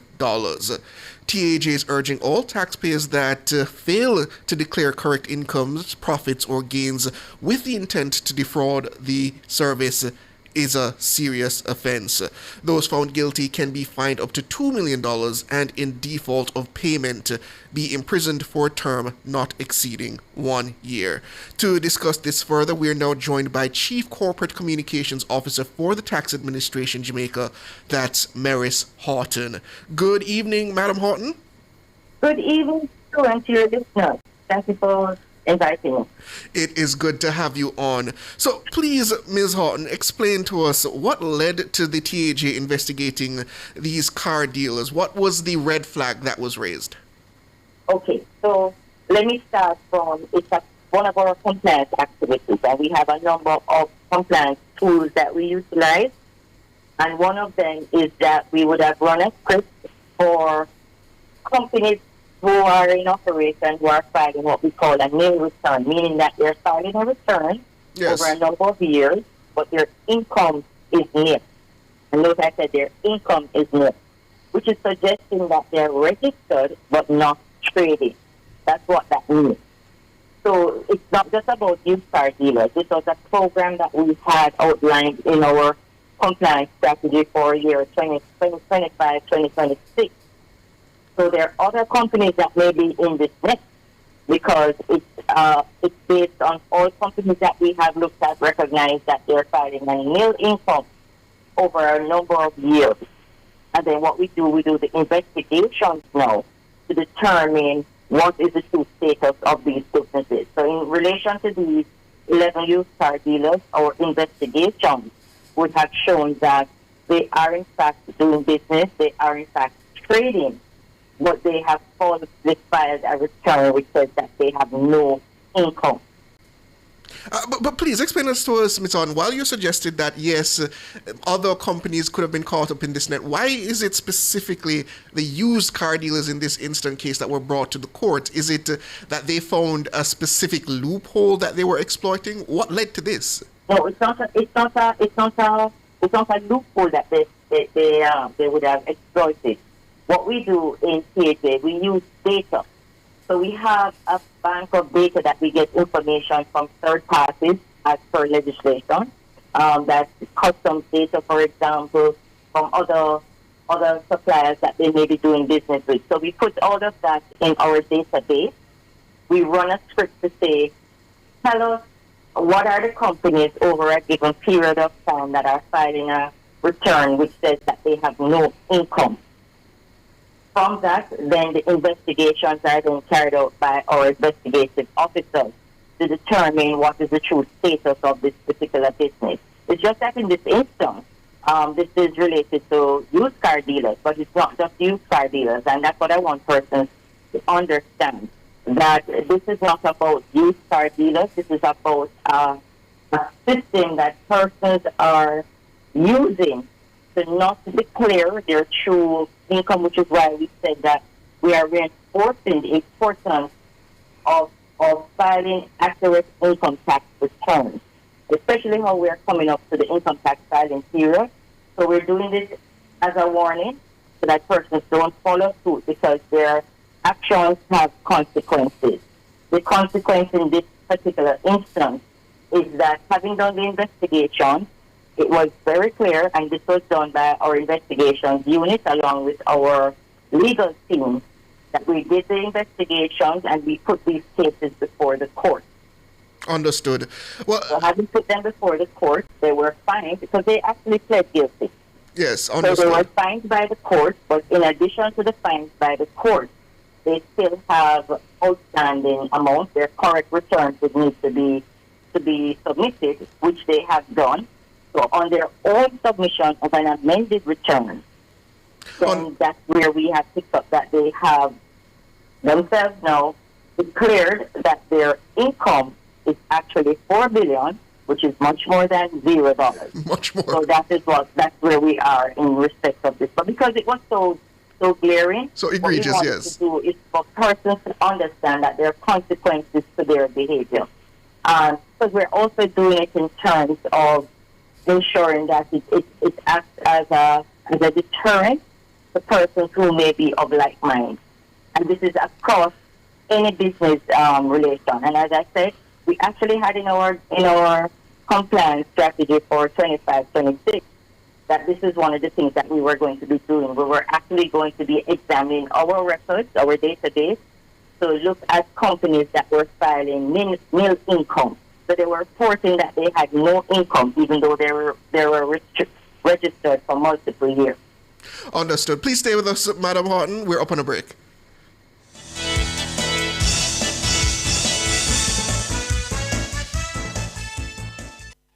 Drive the most exciting new vehicles in Jamaica. Schedule your 2024 Ford Ranger pickup or Ford Everest 7-seater SUV test drive now. Call or visit KIG today. The time by KIG is... It's 6:31. We need a bigger office where we can see more clients. Sounds like ambition is calling and Access Financial Services is answering. The funds are waiting. Boss, this can't hold on one truck, you know. I know. We need another truck. Sounds like you have a plan and Access Financial Services can help. Horizon, a new loan product from Access Financial Services designed for women entrepreneurs to unlock the capital you need to grow and take your business beyond limits with quick approval, flexible repayment, and low interest rates. Your success is on the horizon. For all your electrical needs, visit ABC Electrical Sales. They stock a wide variety of electrical supplies including plugs, switches, panel boards and conduits, plus energy-saving fixtures. ABC Electrical Sales stocks brands like GE, Siemens, Philips, Cutler Hammer and Allen Bradley.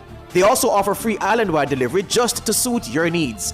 Visit them at Shop 8, Hagley Park Plaza, Kingston 10, or call 876-754-3714-5 or 876-754-3825-8. ABC Electrical Sales, for a better choice in the electrical business.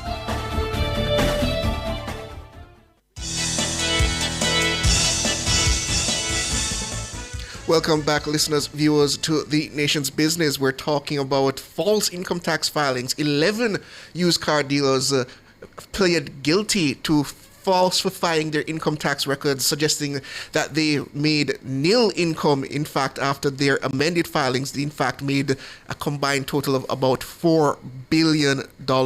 We have with us the Corporate Communications Officer for the Tax Administration, Jamaica, Maris Horton. And this matter of nil income filings, Madam Horton, this is not necessarily an illegal act in and of itself, correct? There are reasons why someone can file nil income. It certainly is not, and which is why we have to do the investigation. So having run the data and seeing these businesses, we then have to do the next step to do the inquiry to see. I mean, our investigations may be looking at data from other businesses that have to file third-party information with us as part of our toolkit that we have. So no, it is certainly not something that is illegal to file a return that says you have nil income, because if that is your position, that it is. If your business is not operating, but you have not closed the business, there's no beef. We have no beef with that. What we have a beef with, and which is where I want us to remind the public, what we are saying to persons is that if your intent was deliberate in respect of your filing a report to say that, I remember you signed on this thing to declaring that this is what it is, that you have no income. This is suggesting that you're not in business. You're not operating, I should say. If our investigations show that you're in fact generating income from your business, then we're going to take the next step, because we are the legal authority who have an obligation to protect the government's revenue, which is what we are doing in this instance. And this one was so glaring that we had to take the next necessary steps. We had to also use it as an opportunity just to remind persons of what their obligations are. And we're using this opportunity and emphasizing again that we're coming up to the filing period. So we're just encouraging persons and reminding them that any deliberate failure to declare the correct income, profits, or gains with an intent to defraud the revenue is a serious offense under the Income Tax Act. So filing accurate returns not only supports national development, but also helps you taxpayers themselves to avoid penalties, fines, and legal action, which is what we want persons to recognize. And we do recognize too that there are persons who made an error, an honest error or omission in previous filings. And we're encouraging them to take steps to correct this, because they can file an amended return. Yes. So even if somebody recognizes, having heard this, what could possibly happen to them, they still have the opportunity to make an amendment to their return, and they can reach out to us as well. They can reach out to the compliance teams at any one of the offices that they're assigned to, and through our customer service channels. They can talk to our customer care agent through our toll-free line, which is 888-829-4357, and they'll happily guide them what to do, how to go about making amends in terms of doing the corrections and filing an amended return. We don't necessarily want to take somebody to court. It takes time. It takes a lot of time, a lot of effort for us. But we have an obligation to protect the government's revenue. And one of the things that we're going to be doing is using the law as it stands to help us to do that. Understood. That's a fair point. But in this instant case of this $4 billion up from zero, as they suggested in their amended filings, and the fine itself is only $12 million, I think a lot of Jamaicans looking on would raise an eyebrow about that discrepancy. Is it just a matter that they face the maximum? So in terms of how the law is structured, so the fines has nothing to do with the income tax amount or the income, the quantum of the income at all. What the fines do is that you're required to file a correct return. So the law says that you can be fined up to $2 million for the breach. Yes. So that is within the purview of the court. So don't mix the quantum of the amount that they should have reported. Look at the instance of the breach, and the breach really is that they falsely reported, they falsely declared what their income was. Understood. That is what the fine is on. So the fine, there's a set amount in the Act that says it carries a penalty of a fine of up to $2 million. And if they default on paying those fines, the court can now have them in prison for a term not exceeding 1 year. But separate and aside from what happens within the court, they still have the obligation or the duty to pay the correct taxes due. So that's what we ask for, no more, no less. So that $4 billion income. So that $4 billion income that they have now filed, they still owe the taxes on that to the TAJ. That is correct. Interesting. I think more Jamaicans would be a little more satisfied to hear that, Ms. Horton. But what I want us first to remember, that $4 billion is the income. They would be entitled to expenses that they would have had. Ms. Horton, are you there? Oh dear, we lost Ms. Horton. We hope to get her back. So listeners, just the news up to what we've got now. 11 used car companies, they initially filed nil incomes, suggesting that they had made no operations, no income had been flowing in, so they filed a nil income tax return. TAJ investigated the matter, found that to be false, brought them to court, and they pled guilty. Their amended filings now suggesting that they actually made income of some $4 billion. So beyond the $12 million that the courts have reaped in terms of fines, the TAJ reminding listeners that no, just because they pled guilty and they have to pay a fine to the court, they are still on the hook for the potentially, I think, off of a $4 billion, probably tens, if not hundreds of millions. They're still on the hook to the TAJ for that sum that they still have to pay over as a result of the amended filings.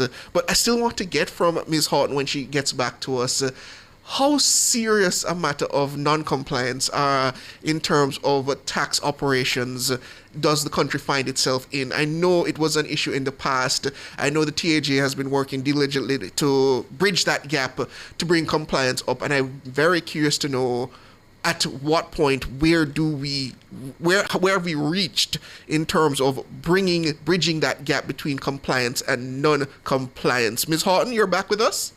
Yes, I'm not sure what happened. My apologies. No, it's on whose side. That's fine. That's fine. So this matter of the compliance of tax filings, you yourself suggest that you use this as a means of setting an example, reminding individuals of their responsibilities as business owners in terms of supporting Jamaica's development. How serious a matter of non-compliance? How serious is a matter as non-compliance today? Well, we have a mixed bag in terms of non-compliance, and within our arsenal too, we have levels of compliance activities that we will do. So, for example, we actually start from the framework of guiding persons. So, even within different business industries, we would have taxpayer education. So, our in the compliance is to educate. So we educate persons as to what their rights, what their responsibilities are, and we do that even with the we had a number of engagements with this industry and many other industries. So that is that we would remind persons coming up to date. You see the ads and the that we have and a lot of engagements that we have through the media, social media. Due dates and things like that, and how you can help yourself, the opportunities that you have for assistance. So, for example, the tax filing period for our micro small and medium enterprises, we have every year what we call our special taxpayer assistance program. We actually help small businesses to help them to file their tax returns. That's one. Where persons have now missed these due dates, and their monthly due dates, where persons miss these due dates, we send out reminders to them. And our first would be our customer care center. They will give what we call courtesy calls. Understood. Where persons do not do the right thing and file, then that is stepped up to our compliance unit within our revenue centers and tax office. Compliance teams would then use other compliance strategies to try to get persons to file and report correctly, because filing is one thing, but the correct reporting is also important. Where we have found that persons have either incorrectly reported or have refused to, still have not filed, then that may be turned over to our investigations team. Or in instance, what we did at what program, it's a nil report that we had, where we picked up all of the persons who would have filed a nil return, then did the investigations to see the length of it and so on. So this one was really glaring, as I mentioned. There are different steps along the compliance that we would utilize. So we're just encouraging persons to become compliant. That is what we are striving for tax administration as well as for our nation. What we want is a compliance where we say to persons, we ask them to pay their share, no more, no less. Understood. And just finally, Ms. Horton, before we let you go, I mean, mistakes happen. I think a lot of Jamaican entrepreneurs, especially those newer or in a smaller term where they don't necessarily have a audit or financial department, they might forget a receipt in their filings, and as a result, they look back and say, oh no, I may have reported this incorrectly. You're not going to chew them out over that. You're going to support them. Not at all. Not at all. As I explained before, and we're encouraging taxpayers who know that may have made an error to come in, get in touch with us. Everybody is assigned to a compliance, and through the very web filing, because all our filings are done electronically. They can send us a web, actually just in terms of an advisory visit. It's not even an audit. They can say to you, I need to learn more. Can you come in and just sit with me to walk me through what the process is, just to make sure I'm doing the right? I'm glad that you mentioned about the new taxpayers, because we do have a that we look at for first-timers, and we do offer that right up start. If the case was that you want a tax advisor visit, then we will sit with you, with your team, if you would like to help you through the processes. So that's what we ask. We just encourage persons to take advantage of the opportunities, the branch that we are extending. And no, we're not just going to go out and bam with the court just that.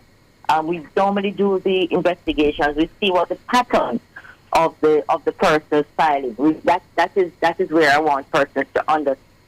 That is not everybody. We don't even have that to audit everybody or to take everybody to court. So no, which is why we use a number of different strategies. First one is to start with educating persons where they can get the information. And that is what I want persons to leave with, that through several service channels that we have available, persons can get all the information that's available to them, that they can ensure that they become compliant and remain compliant. It pays to be compliant. And literally, some of the things, people can get back money if you are compliant. So for employers, if you file your monthly dividend, we get that back as what we call an employment tax credit. So there are many of that are compliant. Understood. Thank you so much, Ms. Horton. We are out of time. I wish we could continue, but we have another program after this. Thank you for joining us. That is the Chief Corporate Communications Officer for the Tax Administration Jamaica, Mary Horton. We thank you joining us this evening. Thank you, too. Well, listeners, we have a regional story coming up next with Around the World.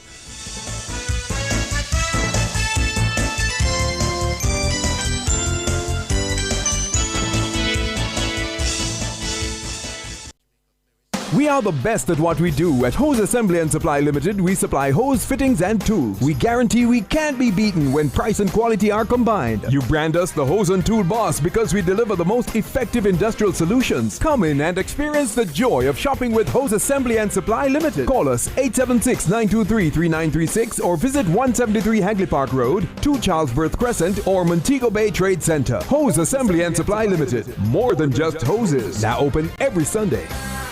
Every day, Jamaicans have something to say. In the group chats, on social media, in the streets, there's a place where it all comes together. The comment section. This is not a lecture. This is not a call-in show. This is the hottest topics of the day, filtered through real opinions, real WhatsApp messages, real voice notes, real reactions. You agree, disagree, sound off, text it, voice note it, debate it. Comments section, Monday to Friday from 7 to 7:30 p.m. only on Nationwide 90 FM, the new revolution in media.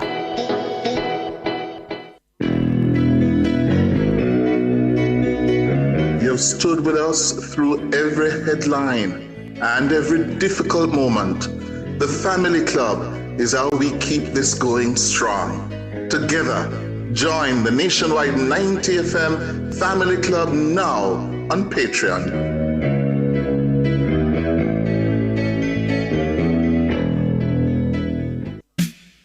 Turn up the heat with Hot Listing, Nationwide 90 FM's new on-air and online classifieds feature. If you have a car for sale, room for rent, or yard sale come up. If you look at work or need stuff. If you provide a service, make it a Hot Listing, Nationwide 90 FM's new on-air and online classified segment. Your listing plays again and again. From morning till evening. You sing it, we play it. You say it once, Jamaica hears it all day, every hour. Contact our sales team now at 876-630-1210 or sales at nationwidenewsnetwork.com. Hot Listings on Nationwide 90 FM, a new revolution in media.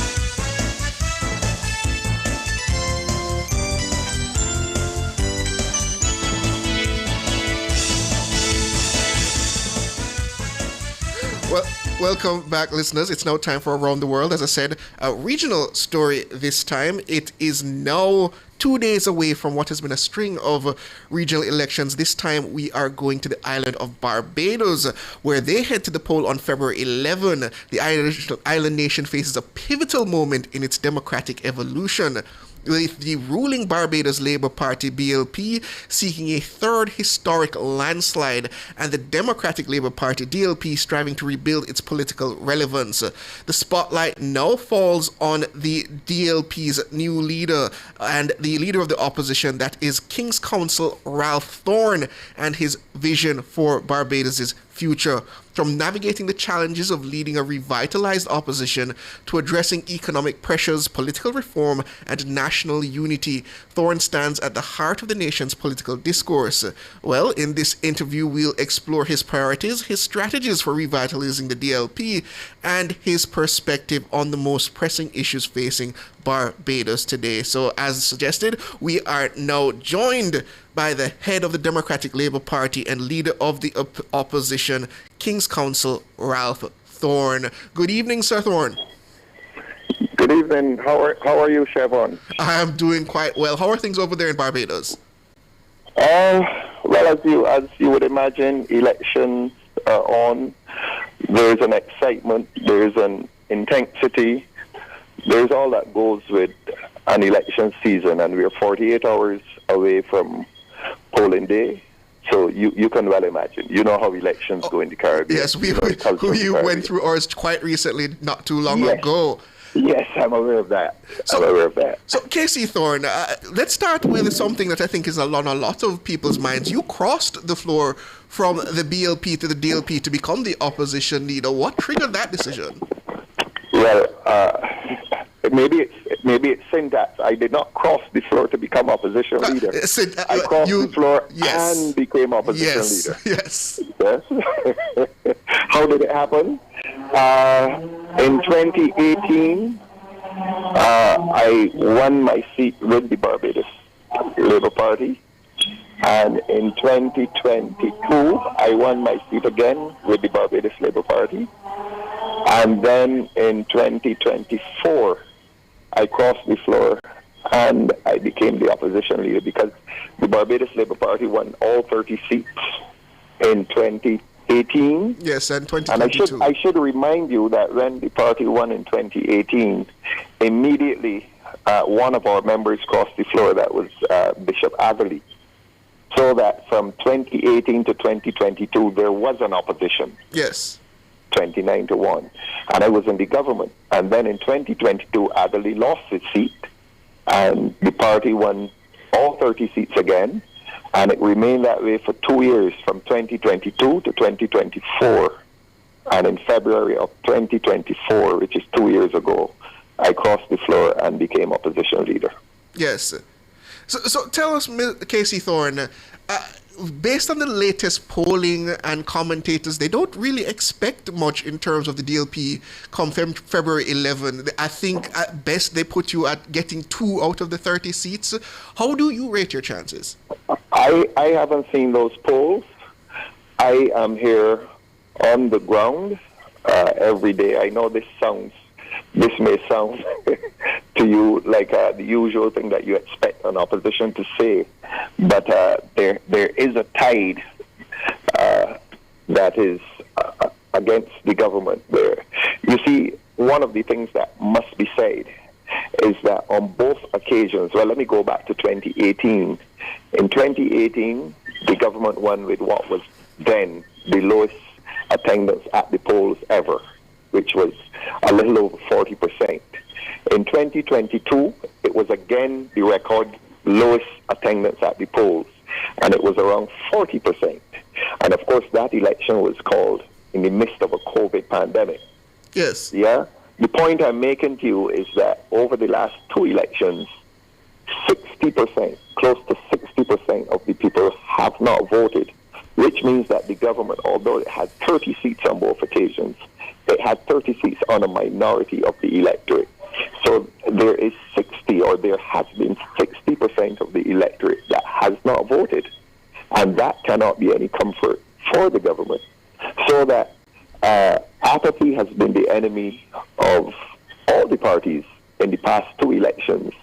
So that people who believe that this is an overwhelmingly popular government fail to recognize that statistic. An overwhelmingly popular government is a government that gets the majority of the vote, obviously, and it gets a majority of the electorate to attend at the polls.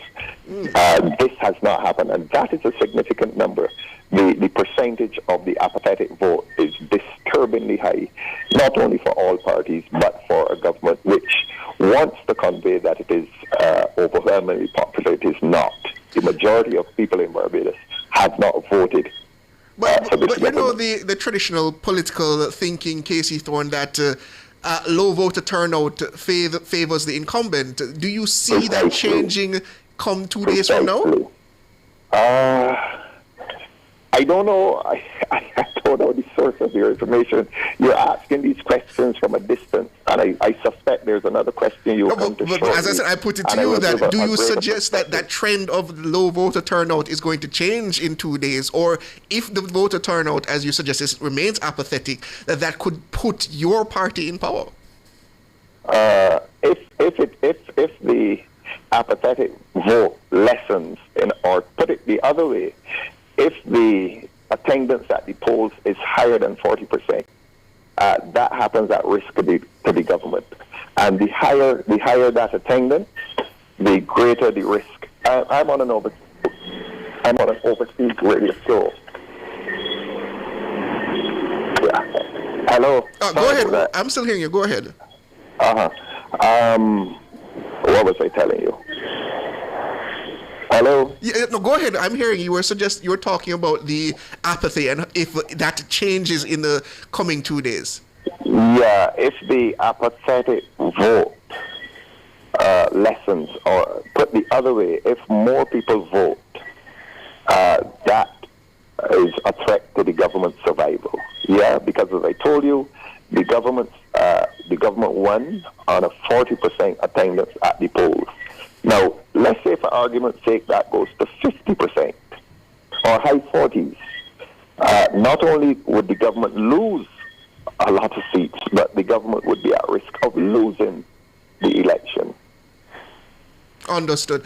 We're almost out of time, Casey Thorne, but I can't have you here and not have you talk about your political platform itself. So just in the 2 minutes available to us, just to give us an understanding, what do you see as the future of Barbados in terms of what do you see wrong now, and what does your party intend to change if it forms government? What is fundamentally wrong in Barbados is the marginalization of the majority.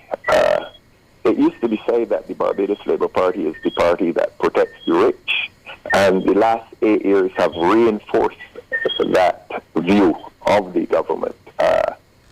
The gap between the haves and the have-nots has widened considerably, and in terms of its legislative agenda, most of the legislation that comes to Parliament does one of two things. It either protects the wealthy or it punishes the poor. And that has been the feature of this government's legislative record. In terms of its policy, well, its policy has not been imaginative.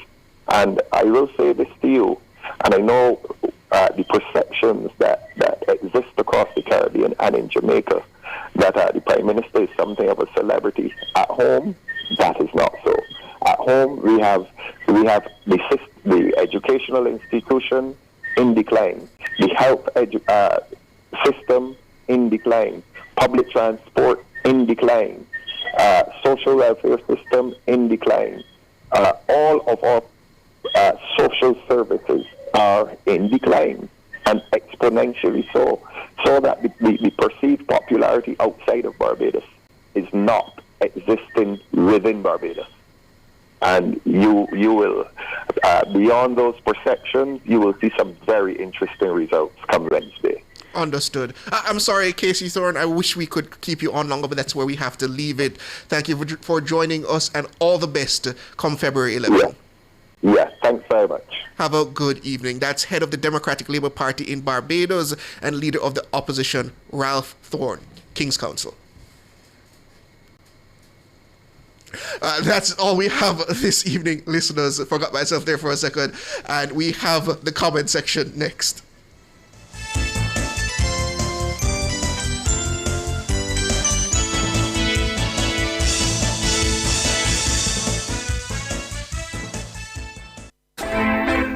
It's time for